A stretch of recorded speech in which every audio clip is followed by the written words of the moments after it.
Est-ce que Windows vous saoule et vous voudriez changer, mais vous n'y arrivez pas parce que vous y êtes trop habitué? Si c'est le cas, et même si c'est pas le cas, je vais vous montrer une distribution Linux qui essaie d'imiter Windows. Bon, du coup, je vais le rechercher. Voilà, Ubuntu, Download Free Edition. Donc on va prendre celle-là, c'est la version qui ressemble un peu à Windows quand même. Alors on prend Windows 10 ou Windows 11? Allez, je prends Windows 11 parce que c'est plus récent quand même. Bon allez, je me connecte sur mon Proxmox. Je crée une VM. Non, j'ai oublié, il faut que je mette l'ISO sur le local déjà. Voilà. Ok, maintenant je vais créer la VM. Hop, Ubuntu. Je lui mets quoi? 150 Go? Allez, 150 Go. Allez, 6 cœurs. Et 8 Go de RAM, comme ça on est plutôt pas mal. Donc 8192. Hop, je start. Oula. Ah, c'est là-haut la France, Windows Ubuntu 11, bah on le lance hein. Donc déjà on est dessus et ça ressemble assez à un Windows, à part la petite animation que vous voyez là. On voit que c'est du Linux parce que les traits sont un peu plus foncés et parce qu'il y a une disparition progressive. Enfin bref, c'est un détail. Déjà, sur la page d'accueil, on va faire l'état de tout ce qui est un peu différent. Donc, de ce que je vois, on a de l'ombre sur la poubelle, sans compter quand je passe la souris dessus hein. Donc la poubelle elle a une espèce d'ombre et elle est un peu pixelisée. Microsoft Edge ça va, install système évidemment c'est pour installer le système donc on va pas le compter. L'heure c'est pas affiché pareil, je crois que c'est la même chose pour ça, quoique peut-être pas pour le logo clé USB. Le store c'est un autre store donc c'est pas le même logo, je sais pas, moi j'ai pas ça sur mon PC donc je peux pas dire. Sinon là ça ressemble plutôt pas mal. Pour l'instant je vois des trucs qui me plaisent. On va essayer d'ouvrir Edge pour voir. Là il y a une petite animation avec Edge qui saute, là par contre c'est différent. Par contre les gars, installer Edge sur Linux, ça fait mal, même si c'est pour reproduire Windows ça fait mal. Oh là là. La première chose que fait tout le monde normalement c'est, voilà, enfin vous voyez, bon enfin bref là on va pas le faire hein, ça va pas être utile. Du coup on va regarder un petit peu les settings. D'ailleurs la langue n'est pas en français, on va peut-être pouvoir changer ça. Bon, pour les settings ça ressemble un peu hein. Après évidemment c'est de l'imitation hein, donc c'est pas trait pour trait la même chose. Type A language, on va modifier le langage parce que visiblement c'est un petit bordel quand même. Ah, français, non j'ai pas appuyé sur le bon bouton. Voilà, français, apply. Bon, visiblement on va abandonner, il y a quelques problèmes hein. C'est pas grave. Donc si on va dans account, on voit que j'ai un compte local, voilà. On peut se connecter à OneDrive, quoique en fait on peut le faire sur Linux donc c'est pas extrêmement étonnant. Là on va regarder le file manager. Ouais bon, ça essaie de reproduire un peu de Windows, c'est en même temps un peu des trucs qu'on peut retrouver sur Ubuntu hein. On reste quand même sur une VM de Ubuntu donc c'est pas étonnant. Je sais pas dans quelle langue c'est, j'ai mis français hein, donc je sais pas pourquoi est-ce que c'est écrit musica video. Je sais pas quelle langue c'est censé être mais les gars je la parle pas. On va essayer de redémarrer pour voir si jamais ça me met du français si je redémarre. Oh c'est bizarre le redémarrage, ça ouvre une nouvelle fenêtre. Ça va peut-être être mieux si j'installe le système parce que là je suis sur le disque bon c'est pas terrible. Bienvenue, bon bah du français, Europe Paris, ouais AZERTY, effacer le disque, non VLIG, installer. Allez, maintenant on redémarre. Ok, maintenant j'ai du français au moins. Mise à jour de sécurité, ouais, bah ça je m'en fous. On va mettre un petit thème sombre. C'est bien, le petit thème sombre là. Bon, ça change pas le fond d'écran par contre. Bon, du coup, on va regarder un petit peu les réglages. On a système. Power Toys n'est pas activé. Ouais, bon, pas grave. Affichage 1920 par 1080. On va mettre un tout petit peu plus petit. Ah, ça sera bien. Là, je vois rien d'intérêt. Ah, quoi, si, il y a activation. On peut activer. C'est parce que doit y avoir une version payante, j'imagine. Et le stockage, il y a quoi? Rien d'intéressant. Bluetooth, c'est pareil, des trucs classiques. Hein.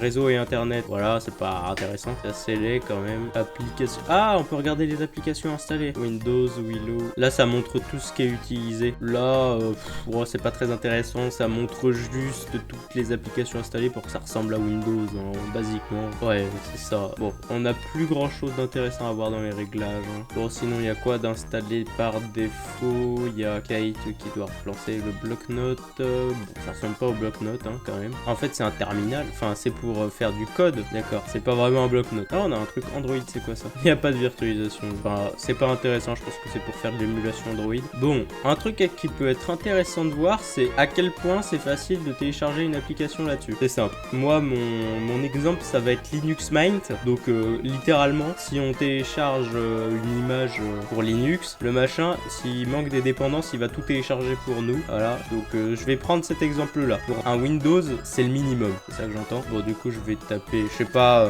allez, l'exemple classique, hein, tu veux jouer à Minecraft sur ton faux Windows, tu vas sur le site officiel, minecraft.fr/download. Voilà, donc là, je sais pas trop sur quoi ça fonctionne. Ça fonctionne au pif, on va essayer Debian. Voilà, donc là, on a minecraft.deb. Error cannot satisfy dependencies. Alors, du coup, là, ça fonctionne pas. Je peux pas installer parce qu'il me manque par exemple la Java pour le coup. Et là, ça me propose pas d'installer Java. Et c'est ça que j'entendais, c'est que si jamais c'était vraiment un truc qui voulait imiter un peu Windows et qui voulait être family friendly, on va dire, hein, que ta mémé peut utiliser, et bah, il te dirait, tiens, il faut installer cette dépendance. Est-ce que tu veux l'installer? Et là, tu lui ferais juste oui et il te l'installerait pour toi. Donc, je mettrais l'exemple de Linux Mint où là, c'est vraiment quelque chose de très très simple. Voilà. Donc, moi, c'est ce que j'aimerais retrouver là-dessus. Enfin, du coup, je vais lui donner une note à la fin à ce Windows Ubuntu. Ah, je sais, du traitement texte. Disons que je veux faire du traitement de texte. Est-ce que j'ai un truc préinstallé, genre comme WordPad? J'ai Online Office, Word. Je ne connais pas, mais ouais, ok, je vois. Je pense que ça doit être une espèce de copie de Word open source, un truc comme ça. J'imagine que ça remplit plus ou moins sa tâche, hein. Ça fait du traitement de texte basique. Oui, bah après là, j'ai pas grand chose à y redire. Ça me paraît pas trop mal. De plus, c'est installé de base sur l'OS, donc c'est pas trop mal. Maintenant, on va essayer d'installer une application. Bah oui, du coup, il y a un store d'applications. Bah du coup, je vais voir s'il y a pas Minecraft, hein. Donc on y est. Il y a Mindtest, jeu multijoueur de type... Oh, c'est pas Minecraft. Minecraft Server, c'est pas Minecraft.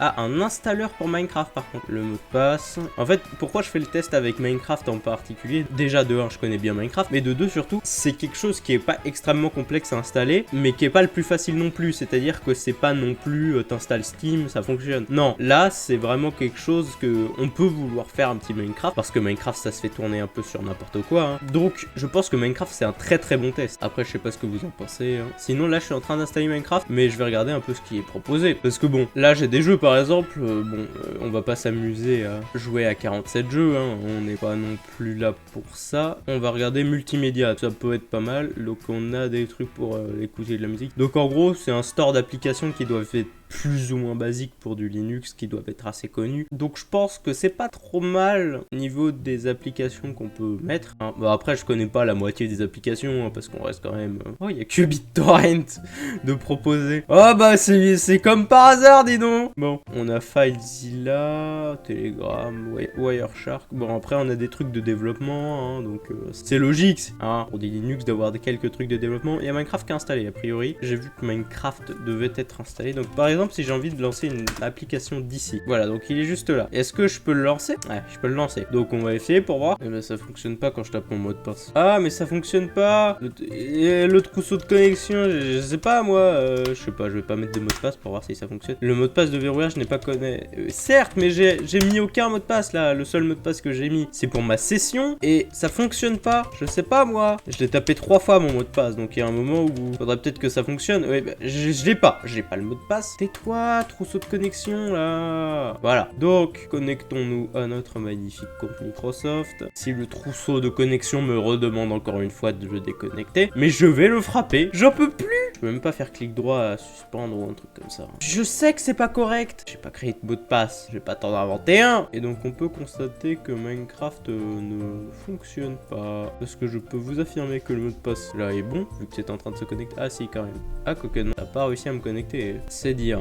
Bon, une fois que généralement qu'on est sur le launcher, ça fonctionne tout seul, hein. Bon, à part jouer occasionnellement, faire un petit peu de traitement de texte, on peut faire du code, mais ça c'est logique. D'accord. Disons que je vais faire du graphisme, parce que je suis quelqu'un qui graphisme beaucoup, hein, évidemment. On a une pléthore de logiciels. Bon, évidemment, on n'a pas la suite Adobe, vu que ça n'existe pas. Ouais, sinon c'est sympa. Oh, attendez, regardez. Eh, pas réussi. On va essayer de relancer, voir si ça fonctionne. Et si ça fonctionne pas, ça montre bien qu'il y a un échec de ce côté-là. Par contre, le trousseau, il est juste insupportable, hein. Déjà, ça va faire baisser la note. J'ai pas mis de mot de passe sur ce truc. Et ça ne fonctionne toujours pas, j'ai l'impression. Ou en tout cas, il va falloir batailler 47 fois. Je le sens bien. Comme avec ce trousseau de clés insupportable. Bon, ça ne fonctionne pas. Ou bien, faut pas spam clic pour qu'il installe les trucs une à une. C'est ce que je faisais des fois sur un très vieux PC. Non, enfin bref, c'est pas très intéressant. Mais du coup, là, ça ne fonctionne pas, hein. On va partir de ce postulat. Donc, on va faire un petit dernier test, genre sur Krita. On va l'installer. Ok, on lance. lance.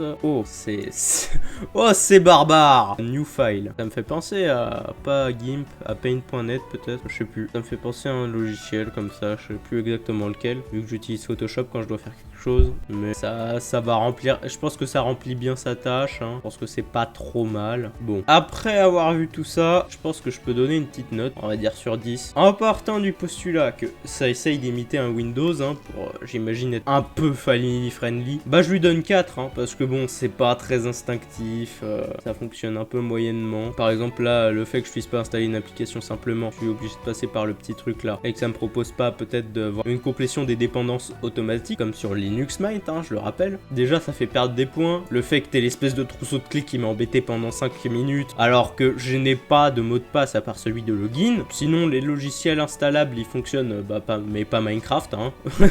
Ça a pas fonctionné. Voilà, bon sinon il y a Microsoft Edge, mais qui aime Edge?